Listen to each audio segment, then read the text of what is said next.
On this episode of the podcast, I have with me Brittany Rohde. She's the head of people at Monarch Money. We're going to be talking about her journey into HR. So she actually has a different background. She has a math degree and she loves admin. And yet she's found a way to make an impact, grow quickly, and actually apply everything she's been learning to head of people well, which we'll ask her how she's doing and the learning lessons, and try to see as much as we can get in with this episode with Brittany. Brittany, thanks for taking the time. Yeah, so happy to be here. Awesome. All right. So this is a journey story. I love these. When we talked, I said your background's very different. I relate to that and I appreciate that. I guess let's go. I'm going to throw all the way back to what we're talking about of being slightly different, and give us a little background in terms of, you ended up with a math degree, and obviously we're going to link it up into being ahead of people now, but tell us, math degree, early days, the interest in math, and what was the backstory there? Yeah, absolutely.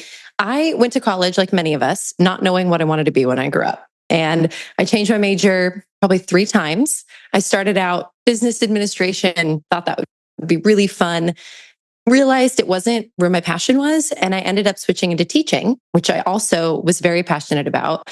Did a practicum with 6th graders, and spending 6 months with many 6th graders also changed exactly how I felt about maybe my teaching journey. But I loved learning and growing in the math section of my teaching practicum. And so one of the areas that I ended up deciding to go into was thinking, why not just major in math? I don't know what I'm going to do with it. I still don't know what I want to be when I grow up, but I've knocked out a couple things that I don't want to be. And at least this is something that I'm really passionate and interested in. And so I ended up graduating with my BA in math, and it ended up being a great decision for me. Absolutely. I guess, I think if you ask many people within the talent people space, I think HR might be slightly different, but a lot of times people end up, quote unquote, falling into the area. I guess for you, coming through with a math degree, you'd had different experiences. Did you consciously want to move into the people space, or was that potentially accidental? It was very accidental. So I had an internship in college where I was working for a small manufacturing company up in Tacoma, Washington. And I was doing anything accounting, payroll, HR related. They were about a 100-person company. So it was a great opportunity to learn more. And at the time in which, it was hard to get internships. So I was grateful enough to have an opportunity to learn my skills. And after college, I ended up working there full time, doing a little bit of payroll, a little bit of HR, a little bit of accounting. And that led me into my first, what I would consider real challenge in the workspace of being the first people hire at GitLab. And the reason I was hired there was partially because of my technical background. And so somebody being able to see, yes, you're a bit junior, but we think you have potential. And that math degree helped to really articulate that for me, along with, how I showed up in that interview process. And that's obviously, having a math degree sounds like it was a huge advantage. I guess when you think back to those early days at GitLab, you're obviously coming in with a degree that typically we might not see within the HR space, right? I think with math, we think you might go into some type of applied math, you might go into computer science, you might go into data science, analytics. There's a lot of areas that probably most would think about before they think about HR. When you first started out, within the space, and you have a math degree, how were you reconciling, obviously, coming up through the educational process and having that grounding? And then did you lose connection to that math side? Did you start applying it within the role? How did you leverage the actual math background in those early days? Yeah, the very early days, as sure as many people are familiar with, it's a chaotic startup environment in all the best ways, right? You're doing something different, not just every day, but every hour.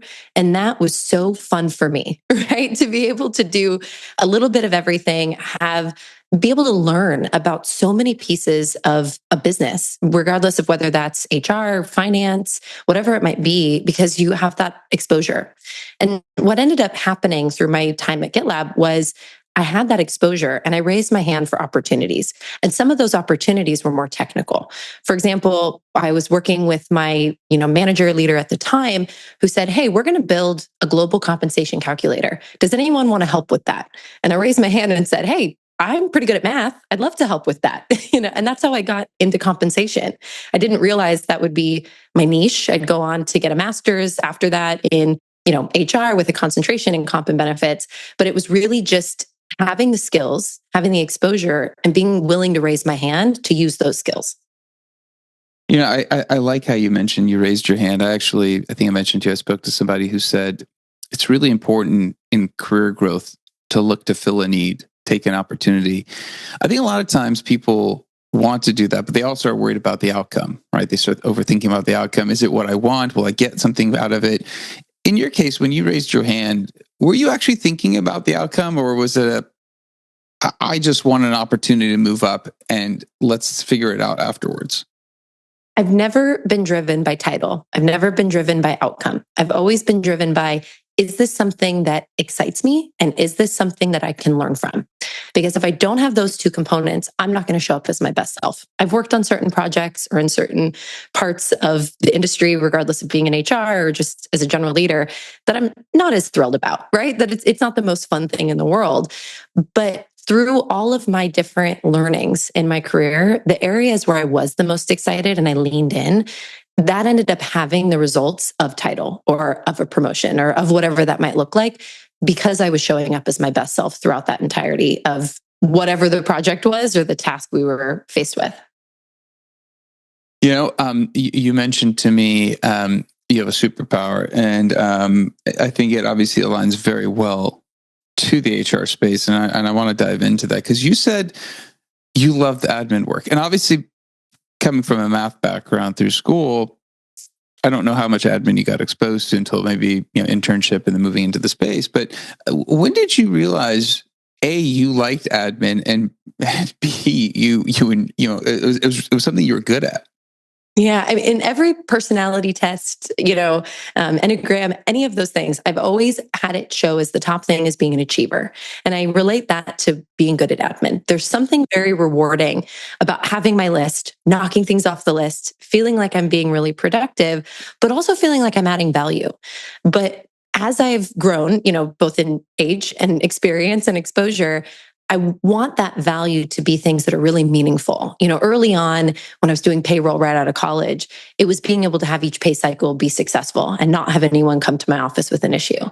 And now it's, how can I create a program that is going to engage, reward, excite people to stay at the company, to want to join a company? And so being good at admin can mean a lot of different things. It can be tactical, but it can also be strategic. If we're very intentional about the programs we're building, the culture that results of what the actual experience looks like, it's a good way to use the superpower of enjoying admin. You mentioned intentionality. Obviously, there's a lot of admin within the space that's comes with it. How do you balance getting comfortable in that admin versus intentionally looking for opportunities to enhance business value through admin and process? Automate as much as we can. One of the areas that I'm very passionate about is I believe every people team should have an engineering component within their team, either resourced from the engineering department or internal. I've always had a people ops engineer. One person has been an amazing, resource for me just in every role I've been in. And, I find her to be part of my superpower as well as an engineer that I've had alongside of me. And, being able to automate a lot of the day-to-day admin frees up space for the more strategic initiatives that still take a lot of time, take a lot of creativity, but you're not bogged down in how am I going to get through this pile of paperwork I have in front of me, whether that's, virtual or literally right in front of you. So I want to backtrack to the people operation. You having a full stack engineer, because I'm sure a lot of people will be like, "Well, that sounds great. I barely have budget to add a tool." I guess when you look at, and I know you mentioned to me before how valuable it is. How do you approach the budget conversation to have somebody who is, and I don't know if it's devoted to you or it's partial, but maybe talk to us and tell us a little bit about that process. I'm sure people are like, that'd be great. I'd love to automate, but budget is always obviously, harder in HR and people teams. Yeah. I mean, any ROI conversation, to properly show that return on investment, it's important to first categorize how much time are you spending on all of that? And not just in the people space, but also in finance, in IT, and other components of the business where it's all interlinked. And having a broken, or maybe not even broken, but just not fully fledged process yet has created so many sticky notes that you have on how we do things, why we do things. It takes time to onboard a new person into understanding the context of all those sticky notes. It takes time to unpack the historical pieces of why this admin feels so hard. And what a great people ops engineer can come in and do, or full stack engineer for any of those three teams, is look at that process end to end, automate it, and that work is no longer needed. So you might be able to run a much leaner people team, for example, fewer coordinators on each of those teams than you could if you didn't have that engineer. Then, that really becomes a view of how you want to kind of allocate your headcount. Do you want to grow in more people to take on more admin work, or invest early on into an engineer that can automate that and eventually reduce the number of headcounts that you need to scale? Do you think differently? I guess, I don't always hear somebody within the space go, I need to find a full stack engineer. Yeah, obviously during your GitLab days, you had some of that math background kick in. You did a lot of the calculator work yourself. I mean, it obviously gives you a slightly different skill set. Is it unique to you to look for that full stack engineer? Because I just don't hear about it. I'm kind of curious if it's a diversity of thought thing because you do have a different background, or just because you saw an opportunity of where this type of automation helps and you linked it to the fact that, hey, if I actually had this engineer on my staff, I actually can automate more. And there's, like I said, multiple returns in that for the company. How do we kind of reconcile your background and seeing we should look at people ops engineers? Yeah, I will say that I got lucky falling into having one at GitLab. And what happened after that is, I spent time at Camunda. I had a full stack engineer there who was actually my same engineer that I had at GitLab. During my time here at Monarch, I've also been advocating for those resources. And when we get to the size where it makes sense, I'll continue to advocate for those resources. And, the beautiful thing is at Monarch, the company is so supportive into what do you need in order to scale effectively. Because I fell into it, I understand how powerful it is. If you have not yet seen how effective it is, or had the opportunity to have a conversation with an engineer on how they can help you, it is hard to wrap your head around. And it is hard for a business to understand what that ROI could be. But it just takes being open. It takes having the opportunity to have those conversations, but also to find an engineer in the market that is interested in the people space. And, a really great place to think about that and draw a tangible example is how many engineers work on HR tools and the HR tool stacks that we have in the market? How passionate are they about that technology? And how could we translate those skills that somebody has into bringing them in-house the same way you bring HR in-house at a certain stage and size and you build out a people team? It's really, to me, no different than being able to say, this is now a need we have in the business because we're at the right stage and size, and we're going to invest in it early so that we don't have to grow unnecessarily in headcount as we scale. I like it. I mean, obviously, it sounds like it was something that you got exposed to and kind of were able to see the fruits of having somebody like that on your team. I guess if we're just going to maybe even take the lens a little bit further out, because obviously you do have a math background. You did work on, some of those applications of math within the GitLab experience. When you look at other areas within people that might not quite necessarily leverage the pure math skills, is there some diversity of thought in having that more technical background when you view other aspects of the role? Absolutely. So much of growing talent today is what aptitude and potential do they have? As we talked about at the top of our call, a lot of people fall into HR for any variety of reasons. There's not many people when they go to college that say, hey, I know what I want to be when I grow up. It's going to be a total rewards expert or a learning and development expert or whatever the niche is that we end up falling into.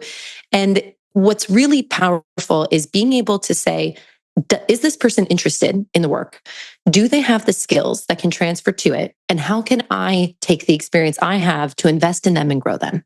And so bringing in diverse backgrounds into the people team helps us to not only just revolutionize what we do and how we do it, but also to make sure that we're thinking about all of the programs and processes we have in place, not just from the perspective of how it's always traditionally been done. I like that. I think that's a very unique way of kind of looking at the role when you can kind of turn it outside and go, why do we do and challenge status quo and wonder, if there are better ways. When you actually have moved into this head of people role, obviously you're at Monarch Money, building out your team. When you're trying to apply the learnings that you've taken through the overall, history of your career, obviously you've been at GitLab for a long period of that time. You were Kamunda, sorry. What do you start bringing with you into the current head of people role? What do you start bringing in? Because obviously those were different size scales. Just kind of curious what in the toolbox you start looking to leverage early within the Monarch Money journey. Yeah, early on, a big part of where we are now is scaling the team. So we are on such an exciting growth trajectory at Monarch, and we have so many open roles. We're hiring for amazing talent. We want to bring in strong talent to help us continue to build a very intuitive tool that has a really thoughtful design and empowers, millions of Americans to be able to have the peace of mind in managing their finances. And to do that, we have to be strategic partners in how we're building the teams. And so a huge part of my role day to day is, how do I partner with each of the leaders to say, what do you need on your team to get us to where we want to go? What are the skills? What are the requirements? What is the type of person that's going to really help to bring your department into the next level? And doing that across the board helps us put together, what do we need as a business? And then helps us execute on that. And so there's a big part of that initial investment in partnership, making sure that I understand what the business needs. I can effectively push back when I need to push back. I can effectively pull back when it's important for me to pull back. And it isn't all about executing. It's building those programs and starting to lay the foundation, but it's also understanding where we want to go and how we can most effectively get there. I guess, maybe just to wrap things up with you. Obviously, your story, your journey is very interesting. And I don't know if this is something that comes up a lot, but if you were to go and talk to somebody who's in a math program right now and isn't really interested in maybe going down that CS path or data science path, but they like problem solving, what would you say to that type of person to be like, hey, listen, this is a career path that is going to be completely different than what you thought, but leverages a lot of the skills, gives you some of that diversity of thought, consider it? One of the things I've always said to anyone who I've ever mentored, or, and honestly, something I've heard from mentors I've had that's been really powerful for me, is the answer is not going to be clear. You might not know what it's going to be, but be open to any opportunity and be willing to think about, what are the areas that you find yourself being drawn to? What are some of your interests? What are some of the things you like? Because if you get up every day and you show up to work and it's the product, it's a, initiative, it's a mission that you feel really passionate about, you're going to be much more invested than if you're just trying to get a title or to get a role that you think makes sense while you're in school. And we have great ideas when we're in school, and then we get into the real world and we realize that maybe those ideas or visions that we have for our life aren't exactly what we want. And so the other piece that I would say is, it's also okay to pivot. It's never a bad idea to take a side step, even a back step, to do something that feels right for you. And you don't know those until you try. I think especially early career in college, I think people don't hear that enough. I think that's actually really valuable advice. Brittany, thanks for coming on. Thanks for sharing. Thanks for telling us your story. Obviously, very unique background, diverse background, succeeding in and climbing up within the people world. I love it. I think we need to tell these stories more, because more people will appreciate the space. If somebody does want to connect with you to understand a little bit more, just because you have a slightly different point of view to provide, what's a good way of connecting with you? Absolutely. LinkedIn. I'm happy to share my LinkedIn URL. Please feel free to reach out. Just put the subject line with the, title of this podcast in, and I'll make sure that I can come back to anyone who reaches out. But, really the other place is, look at our Monarch Money careers page. We have so many opportunities, and we're really excited to start to scale the team. We're at about 50 people now, and we're going to be growing pretty significantly this next year. And, regardless of whether you think that it's exactly the right fit, don't hesitate to apply. If you have the skills, it's always worth a shot, and you never know what can happen in the future. Absolutely. Awesome. We'll put some of those links in there, and I really appreciate your time. Thanks for the insights. I appreciate it. Likewise, this is great. Absolutely. All right, that's it for this episode. Be back again, different guests, different topic. Until then, two things. One, I really love the fact that we talked about somebody with a diverse background, somebody that actually took something we don't traditionally see within the HR people space, leveraged it, sees things differently, hires works with a people ops engineer, which I like because I'm a former engineer and I thought it's really cool. Share this episode with somebody else. I think it's a good way of just hearing somebody else's point of view and maybe just think about something different. And not honestly, this automation path that Brittany's on, it's only the beginning. So obviously understanding more and how she's leveraging an engineer's help to help, get more done. I think that's fantastic. So share this episode out there, please. I'd appreciate it. Also like, subscribe, comment. Let me know how the episode's going for you. Until next time, thank you and goodbye.